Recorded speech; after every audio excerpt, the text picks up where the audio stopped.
All right, this is the B Block Podcast.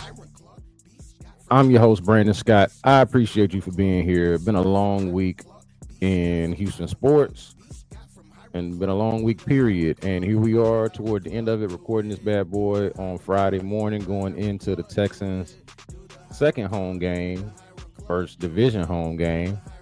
And they are still trying to come up with their first win of the season as they host the Tennessee Titans on Sunday. And we're here to talk about that matchup just a little bit. Before we do that, I do want to say, first off, shout out to everybody that is watching on YouTube. And if you're not watching on YouTube and you got us on the audio only platforms, I want you to check us out on YouTube, the B Block Podcast on YouTube. You can find that, subscribe. If you're on the audio platforms only, or if you want to go there, make sure that you rate the podcast and leave a review. But before we get into this matchup, I do want to point out, because we have not been on here since the Texans released CJ Gardner-Johnson in what was certainly from the outside a shocking move by the team to release him after just 3 games. And he was one of their marquee acquisitions over the offseason. This was the one, if y'all remember, and I can't remember if I did this on the podcast specifically, but I definitely did it on the radio, on Sports Radio 610, where he was the guy I was most looking forward to watching in training camp. You know, and I think I did do this on the podcast because I made some joke about, man, if you saw Derek Stingley out there getting after it and fighting Dalton Schultz in training camp last year, you can just imagine how entertaining it might be for somebody as confrontational and as, let's say, eccentric, okay, to put it mildly and kindly, someone as eccentric as a personality as CJ Gardner-Johnson. Man, you can just imagine the entertainment value that's going to come with. And so I was really looking forward to observing him as a character and as a football player for this team. And so for it to only last 3 games and sandwiched in between there was a really rough training camp injury that looked like it threatened his availability to begin with. Fortunately for him, it wasn't as bad as it looked or as it seemed, and he was able to get back before or by the start of the season. It surprised me. It surprised me that it would last, that it would be this short of a tenure with the Texans. So that part of it is shocking, really, no matter how you couch it. But I know for a lot of people that are plugged in, and even more so plugged in than I am, this wasn't a surprise because people had been hearing for weeks about friction and this just a potential for CJ Gardner-Johnson to be kind of this rogue actor on the defense, somebody that wasn't really meshing with the scheme, wasn't really meshing with his teammates in an ideal way, especially as a newcomer. The whole Super Bowl winning thing aside, it wasn't a good fit and hasn't been a good fit basically from the very beginning. So we have that. Of course, y'all have seen all of the reports. DJ Bieniemy, I think, was the one who was most at the forefront of this reporting, but you've seen some from Aaron Wilson, Jonathan Alexander, Sam Warren. I know does some of the best film work of anybody in the mainstream media, and I would put DJ in that DJ Bieniemy in that category as well, of kind of breaking down exactly the plays or some of the plays that were found to be most troubling from the Texans, and just examples of him not sticking to his assignment. CJ Gardner-Johnson, that is, not sticking to his assignment, not really doing what the defense called for him to do. And that's one thing, but when it costs you plays, when it costs you scores, when it costs you touchdowns, and you're in a position where you need everything that the defense can possibly give you, and it's giving you quite a bit, to be clear and to be fair about it, you need to be buttoned up. You know, when you've got an offense that is the worst scoring offense in all of football and ranks toward the bottom in pretty much every other key metric offensively, you need to be buttoned up, or as buttoned up as you possibly can on the defensive side of the ball. And CJ Gardner-Johnson was a big reason why they weren't. But, and I acknowledge all of these things. I'm not trying to dispute any of it. I'm not trying to even suggest that he's being made out to be like a scapegoat in all of this. But I do want to say, because this is relevant to like the conversation moving on with the Texans and the Titans coming up. I don't want the CJ Gardner-Johnson news to throw anybody off the scent of what's really wrong with this team. Don't allow CJ Gardner-Johnson's release and the subsequent conversation about his release, why he was released, and what he was doing wrong, how he cost them plays. Even if all of that is true, and I believe it to be true, don't let that throw you off the scent of what's really wrong with this team. And if you're watching this team, which if you're watching or listening to this podcast, I imagine that you must be, or at the very least following it very closely, you know that the problem with the Texans in 2025, at least so far, at least 3 games in, is not necessarily a rogue safety who's not playing his assignment and giving up plays. That is not what's wrong with the team. It is a symptom of what's wrong with the team. It may have been an individual problem, it just in and of itself, but that is not what is keeping this team from being successful, right? Like you can look at the play from the Rams game. I mean, like you just go to the season opener and think about why they really lost that game. They did not score any points in the second half, and in the first half, it was just field goals. They did not have a touchdown in that entire game, and they did not score any points in the second half. That's why they lost that game. Point blank, period. Like it was a defense that held what appears to be a really good Rams squad to 14 points at home, in the Rams building, held them to 14 points, but failed to so much as score at all in the second half, and did not score a touchdown in the entire game.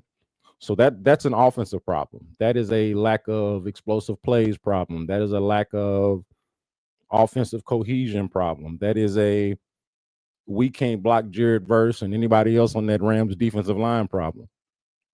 Not a CJ Gardner-Johnson problem, even if he in and of himself was in fact a problem. So don't let that throw you off the scent. Go to the second game, the Bucks game at home, the Monday night game, the home opener a couple of weeks ago now, or almost a couple of weeks ago now. It wasn't. I understand CJ Gardner-Johnson gave up some plays in that game, or wasn't perfect and didn't always play his assignment, and that's the narrative when we get it. I get it. That's not why they lost that game, and we got to remember that. Like, don't lose sight of having the ball right there near the goal line and running 3 straight plays out of shotgun, not being able to cash in on the rare time that you even make it to the red zone. Right? We talked about this in the last episode. They don't be in the red zone a lot, and when they get there, they don't do nothing. And so they lost that game. It's funny how that game now, when you compare it to the other two, how that game looks like an offensive explosion by the Texans. They dared score a touchdown, 2 of them, I think. Dared scored a couple of touchdowns. They were, for the most part, I would say, inept offensively. Right? So like you can't score in the red zone, right? You can't score in the red zone when you got the ball near the goal line. What you felt like were your best play calls were ones that folks would objectively say were awful play calls for the red zone. And this is what you pretend to be like the best that you can do. Go back and look at this game. I'm just pulling it up now as we talk. First downs. Tampa Bay, they won by 1 point. They doubled up on first downs. Doubled up. Plays run. Damn near doubled up. 72 to 46 plays run. Like I can't even believe that when I see it, and I'm there at the game watching the game. The Bucks ran 72 plays to your 46. They got 25 first downs to your 12. Okay. We talk about them being a bad red zone team. We know it. We talk about them being a bad team on third down, a bad third down offense. We know it. This game was an epitome of that, right? You were 2 of 9 on third down. Of course, we know the fourth down play that did not work. You had a 2-point conversion that you could not convert on. That was an offensive problem. And then we know, because we just talked about it in the most recent game, that Jaguars matchup was one that they absolutely should have won for it in a number of ways. And I know CJ Gardner-Johnson gave up the big play, or had on tape, it looks like it's Kamari Lassiter giving up the big play. But I thought DJ did a good job of breaking this down. DJ Bieniemy, that is, of ESPN, did a good job on Twitter of breaking this down of like, nah, this is what was supposed. This is how the defense was designed to defend this play, and this is the person that did not do what the defensive assignment had called for. So, like, you've got that, but at the same time, you score 10 points against a team that was just trying to give you the game, It was a race to see who wanted to lose the game more. And if that was the competition, I said this before, if that was the competition, the Texans won it. Okay. So all of that to say, don't let CJ Gardner-Johnson be, or that whole storyline be the thing that throws you off the scent of what's wrong with this Texans team. It's not a good offense. It's poorly designed. It's poorly executed. And it might even be poorly put together in terms of like the actual personnel from a personnel standpoint. So whether you want to look at Nick Caserio as the person that put this team together, whether you want to look at Nick Caley as the person who has designed the offense and calls the plays, I know he's in his first year, but it ain't good enough. If you want to look at CJ Stroud, who is your franchise quarterback, I still believe that, but is not performing up to the franchise quarterback standard, I think all of that is fair.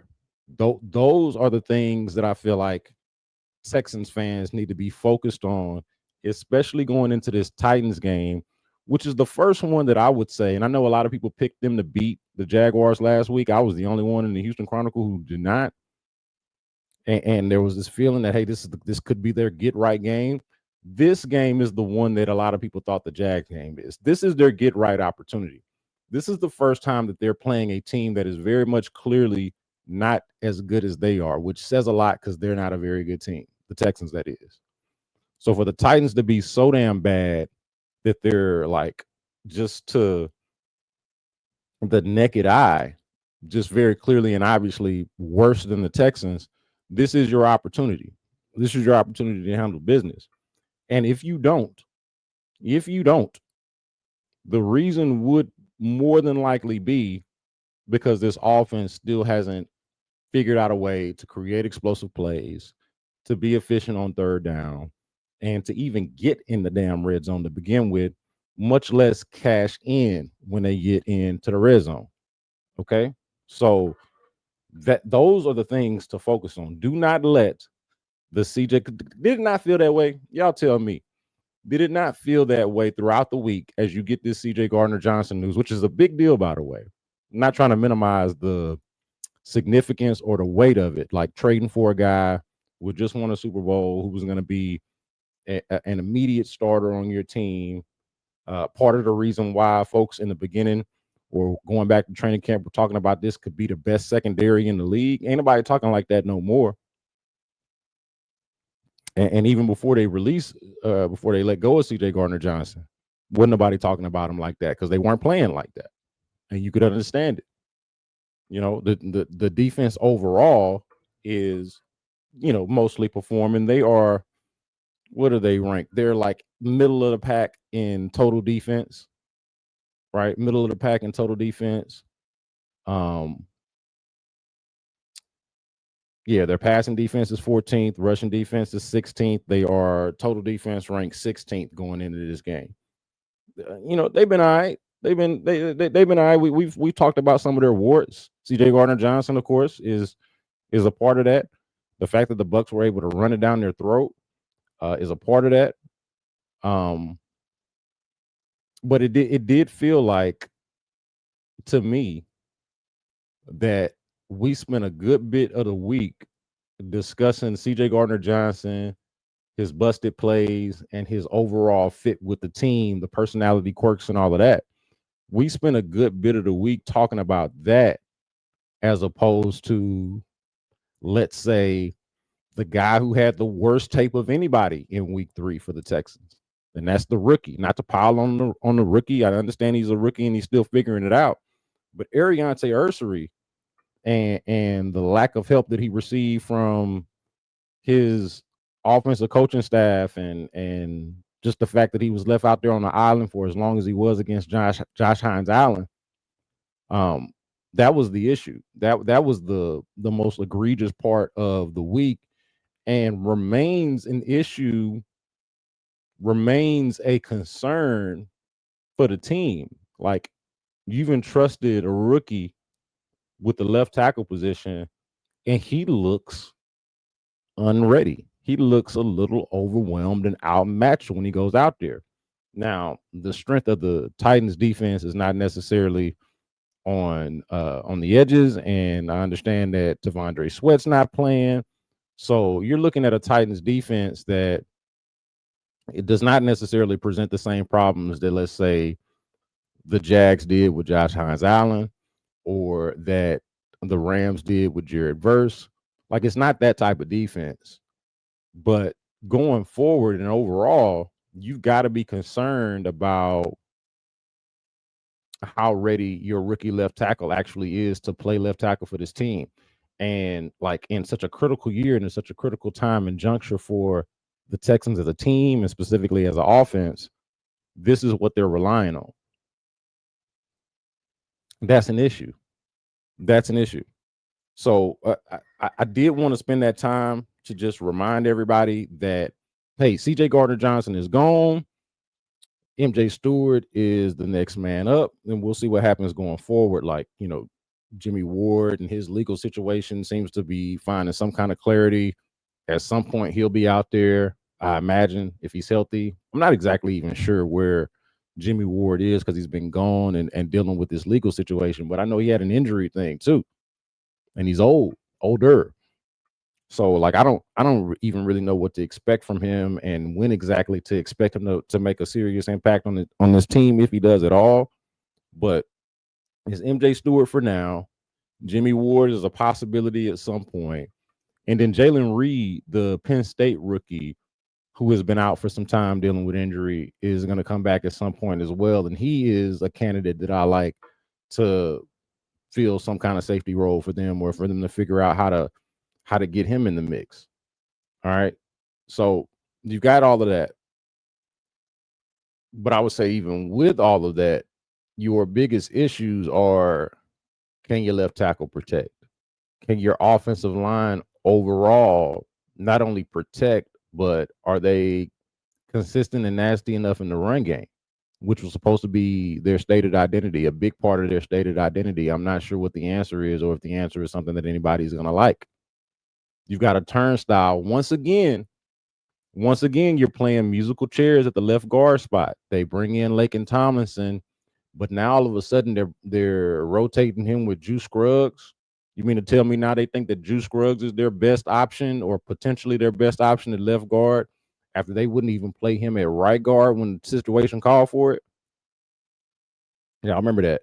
Right, when their right guard was not available to them, Ed Ingram, who somehow has turned out to be their best offensive lineman, red flag. No disrespect to Ed Ingram, and shout out to him for playing well, and playing well in comparison to his cohorts. But when he went down, they didn't even have enough faith in Juice Scruggs to fill in for him at right guard. They're moving the right guard back to tackle, and or I'm sorry, moving the tackle back in the guard, and moving the left tackle over to right tackle, and inserting their swing tackle, who was their $14 million man and was supposed to be their left tackle, but got beat by this rookie who apparently is not ready. Right. That was their answer, as opposed to going to Juice Scruggs. Laken Tomlinson so bad that they go into, that's what they going with. All of those things should concern you. And I mentioned before, the lack of explosive plays, the lack of explosion. I was listening to a radio hit. It was at the rival station, but I check everybody out and got a lot of respect for everybody's work. My guy Aaron Wilson was doing a hit on the rival station where he asked a very basic but important question. And mind you, they're the ones that are asking him the questions, but he threw a question out at them. And it was damn near rhetorical because everybody kind of knows the answer. And he's like, this is the heart of the issue. This is the heart of the issue with the Texans right now. Who on that Texans team, scratch that, who on that Texans offense scares you? And when I say scares you, I'm talking about is a threat. Who on that Texans offense threatens an opposing defense to the point where they keep the defensive coordinator up at night? The opposing defensive coordinator. The answer is Nico Collins, right? The answer is Nico Collins, and there isn't much else after that in terms of. Now, I'm not talking about like good players, potentially productive players. Of course, you got Dalton Schultz, who's been decent this year. Christian Kirk is back, and I think that that's going to look a whole lot better as time goes on. Those rookies, y'all know I'm really high on all the offensive rookies, the weapons anyway, from Higgins to Noel to Woody Marks, and you got to see a little bit more Woody Marks in week 3. I'm not talking about solid, good, potentially productive players, but I'm talking about real threats, game breakers, guys that the defense is talking about and planning their like whole operation and approach around these players. They don't have that. They got one guy that's like that. And for whatever reason, in the first couple of weeks, the Texans did a bad job of getting that guy the ball. In the third week, they did a better job of getting that guy the ball. And even when they did, toward the end of the game, that guy freaking fumbles. As good as he is, and I'm not killing Nico Collins for fumbling because, man, again, he is the one true redeeming quality about the Texans offense as we know it. Okay, so I'm not killing him for that, but I'm just saying that the damn if damned if you do, damned if you don't was an actual football scenario, this would be it. Drop the ball, drop the pass earlier in the game, fumble the ball later in the game. In between there, you get a turnover from your franchise quarterback, throws the pick. I know he threw the pick again, threw another pick at the end of the game, toward the end of the game. But yeah, damned if you do, damned if you don't. But these are the issues. Can't protect, can only kind of sort of a little bit run the ball, but it ain't great. It's not good enough to make up for the fact that you have no passing game. Lack of explosion, inexperienced play caller who at the very least now is gaining some experience. Gaining some experience, but it's not going great. Doesn't feel like, you know, the criticism of Bobby Sloyd, for me at least, was always that he didn't have the answers. He didn't have the counters. He could maybe script you he could write you a decent script, but when it was time to adjust the script, you know, I used to say that he would have made a really high grade in script writing, but would have made a poor grade in improv because he didn't seem to do that well. Well, okay, the guy that they got now doesn't seem to be that good at either, at least not yet.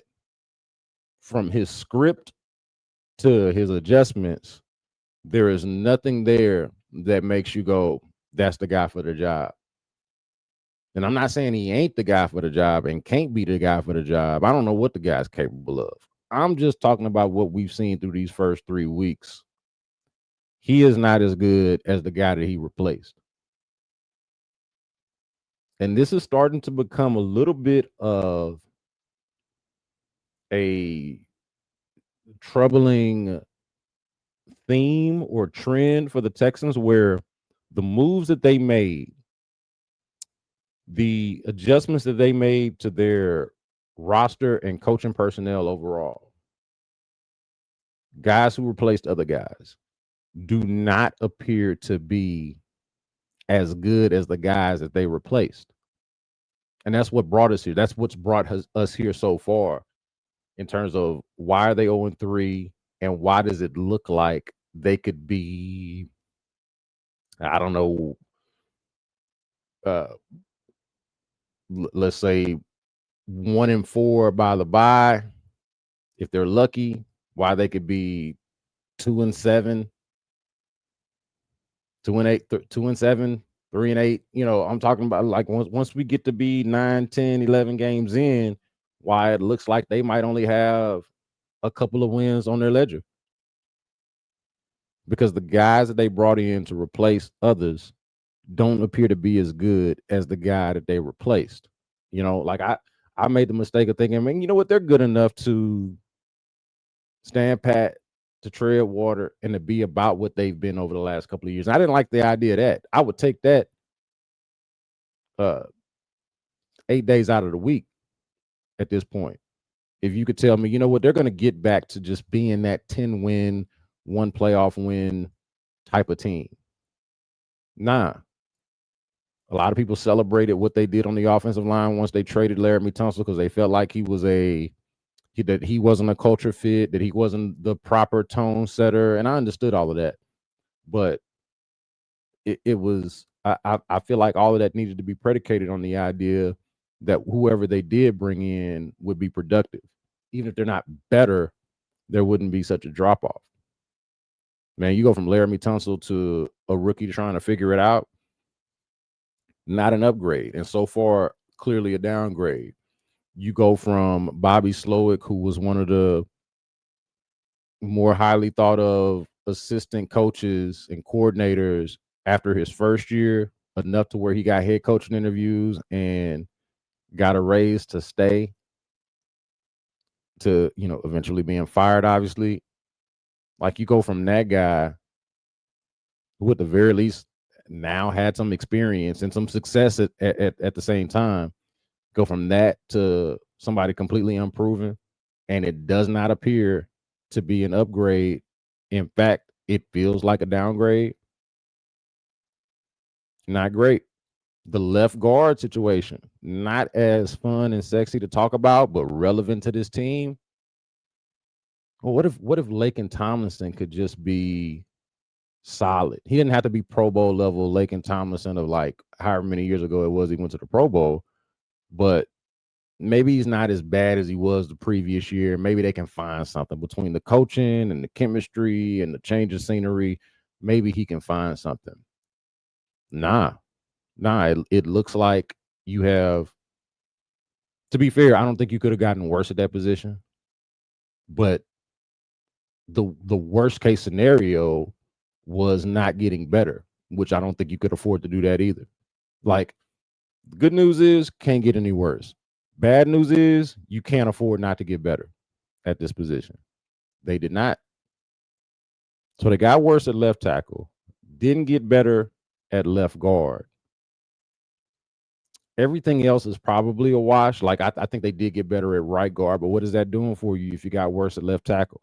What is that doing for you if you didn't get better at left guard? The difference at center seems to be marginal. And then you got Titus Howard out there at right tackle, and that just is what it is.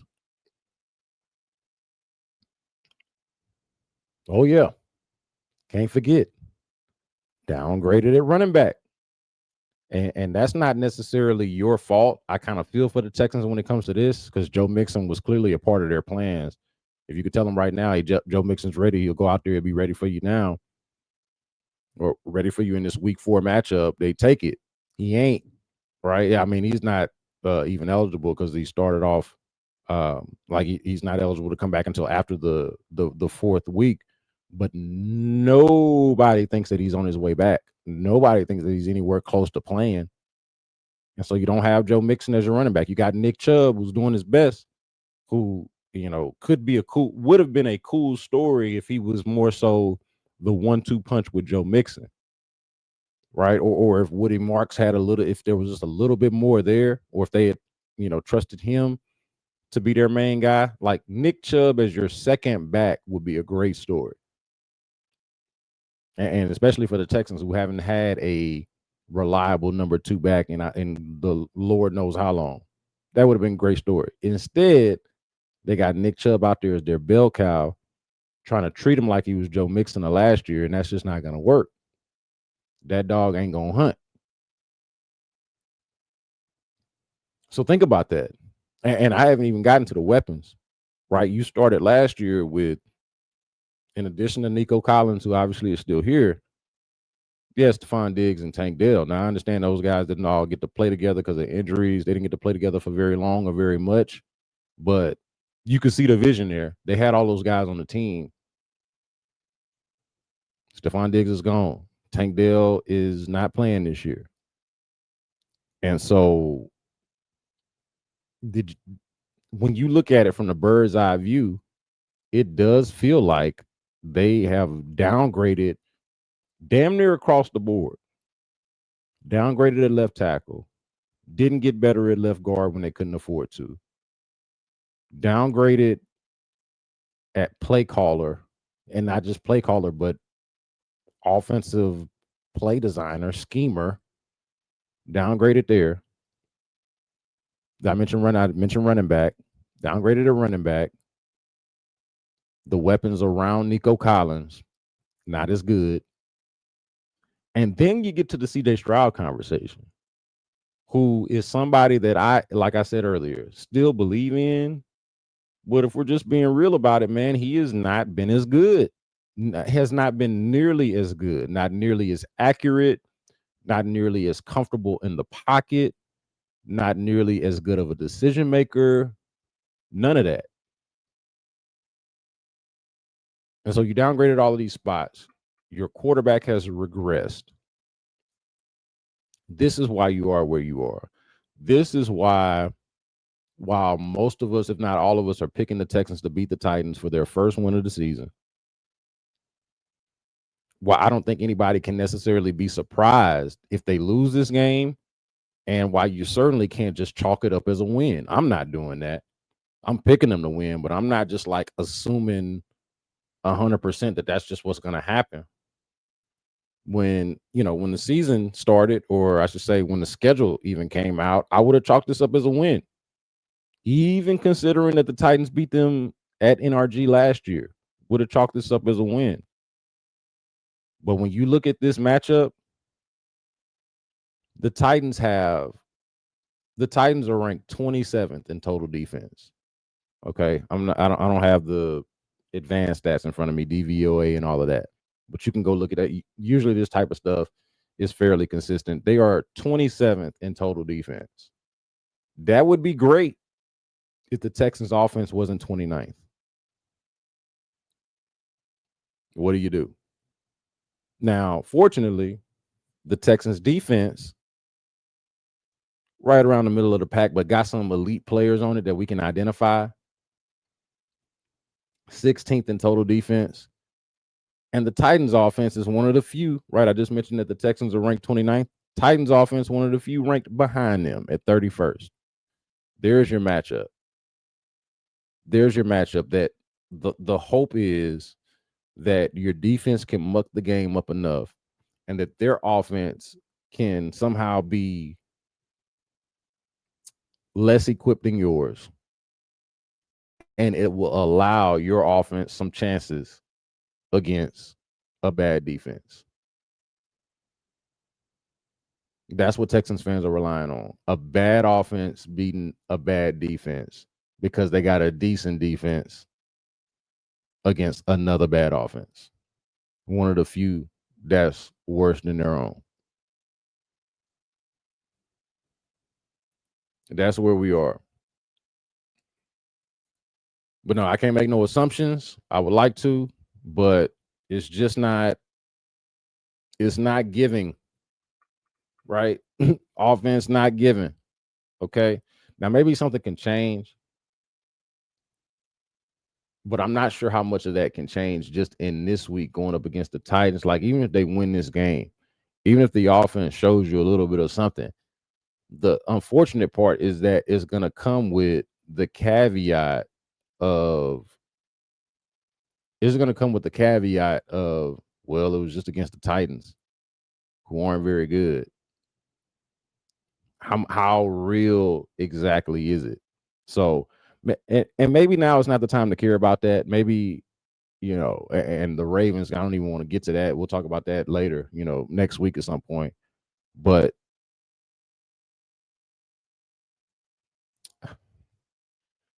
yeah, it's bad because even if they win, you're not in a position to take too much from it or to lean too much into it. You'll just be happy for the win, happy to not be 0-4 with the Ravens uh, around the corner, and then the bye week. You know, the threat of being 0-5 going into the bye week. You're trying to avoid that. You like this week maybe isn't even about feeling better about the team or feeling better about the offense. It's just about getting that 0 off the board when it comes to your record. Hopefully they do it. We will see. I will be in the building. I will be at NRG Stadium to observe it all. And hopefully by the end of the night, you feel a lot better. I don't see how.